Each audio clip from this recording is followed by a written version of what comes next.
Cocaine Bear is a bit like the release of the Winnie the Pooh horror movie. It's obviously just designed to get attention, except it does a far better job than the aforementioned flop. The film was constructed to go viral with a horror comedy bent in mind, loosely adapting to a very real story in which a drug smuggler dropped packages of cocaine off in a forest, only for a bear to eat 70 pounds of it and be found dead in northern Georgia with a stomach filled to the brim. To this day, the bear is often referred to as Pablo Escobear, and has been taxidermied and placed on display in Lexington, Kentucky. The film adaptation of this bear's short yet glorious death has been advertised in the vein of Snakes on a Plane, with a clear marketing campaign designed to appeal to the basest of emotions, drugs and violence.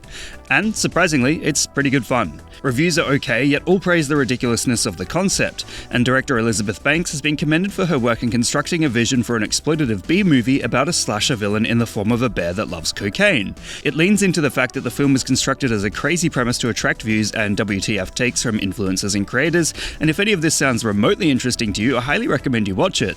Not because it's a movie that'll change your life and challenge intellectually, but because it's stupid, and that is worth embracing. It also provides a refreshing diversion from stereotypical Hollywood superhero films still dominating every season. Plus, the real story has an interesting hook to it. The smuggler that dropped the cocaine went by the name of Andrew Thornton, and he has quite a colourful background.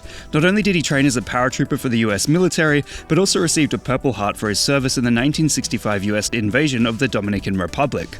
After leaving the military, he took up work within the Lexington Police Department's narcotics squad and took night classes to earn a law degree. Some would assume this meant he would uphold the law to the highest intent, but eventually he became associated with a smuggling ring, and in order to outwit police radar, Thornton used a tactic wherein drug loads are dropped outside of a slow-flying Cessna, and the smugglers parachute out too, letting the plane fly on until it runs out of fuel and crashes.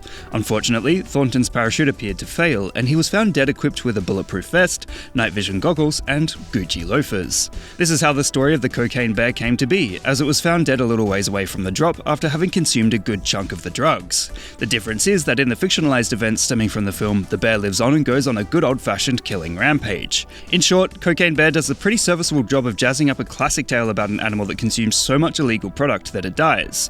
But the incredible thing is that the story really doesn't need all that much jazzing up to be entertaining. The existence of Pablo Escobear is proof of this, and continues to wow visitors and tourists to this day. See you next time on Lessons in Internet Culture.